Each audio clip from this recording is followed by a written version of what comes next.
Vianney brise le silence sur sa fragilité. Pourquoi il a choisi l'exil forestier pour se sauver?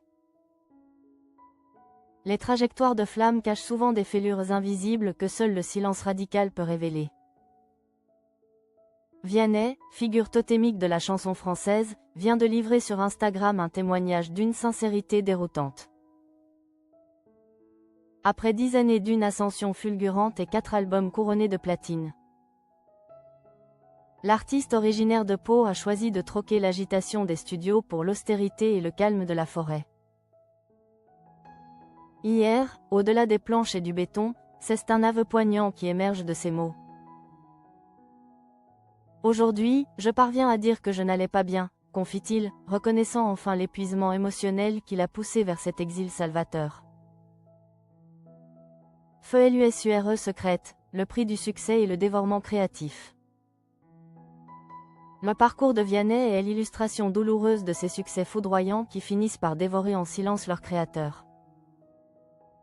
Depuis 2014 et son premier album Idée blanche, la machine médiatique ne s'est jamais arrêtée. Le chanteur a enchaîné les collaborations prestigieuses, les tournées chronophages, et surtout les responsabilités télévisuelles accaparantes, notamment son rôle de coach dans The Voice. Cet investissement total, cette générosité artistique sans limite, a fini par engendrer un épuisement créatif et émotionnel profond. Ça fait 5 ans que je mets tout mon cœur au service de projets pour d'autres, expliquait-il déjà en juin 2025. Pour se soigner, Vianney a décrété un projet aussi insolite qu'audacieux. Construire seul une cabane en bois perdue en forêt. Il cherchait une rupture radicale, une confrontation physique. Peut-être qu'il faut que je sois un peu charpentier pour réapprendre à devenir chanteur, avait-il confié au moment de son retrait.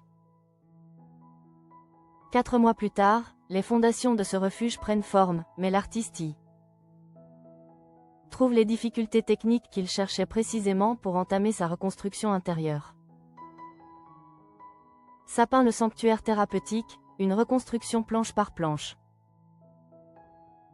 Vianney a livré des nouvelles rassurantes sur son chantier, bien que celui-ci progresse lentement. En raison des obstacles nombreux, il révèle une décision cruciale. Nous avons déménagé en famille pour le temps de cette aventure. Soulignant que cet exil, s'il est solitaire au niveau du travail, reste ancré dans le soutien de ses proches. La cabane, située à quelques centaines de mètres de leur nouveau domicile, est conçue pour être son sanctuaire créatif. Un lieu minimaliste équipé uniquement d'un lit, d'un poêle et d'un piano. Il reconnaît humblement son inexpérience. Je suis seul sur ce chantier et je n'ai pas d'expérience. Pourtant, il y voit la force de sa démarche introspective et thérapeutique. Alors je reconnais que je vais de difficulté en difficulté. Mais c'est exactement ce que je cherchais. Poursuit Vianney avec une lucidité désarmante. Chaque coup de marteau, chaque fondation creusée, devient la métaphore physique d'une reconstruction intérieure nécessaire après des années de surmenage artistique. Cœur étincelant, le cri de survie. Je n'avais plus le choix et est l'hommage à son épouse. L'artiste revient plus en détail sur les raisons profondes qui ont motivé ce retrait temporaire de la scène.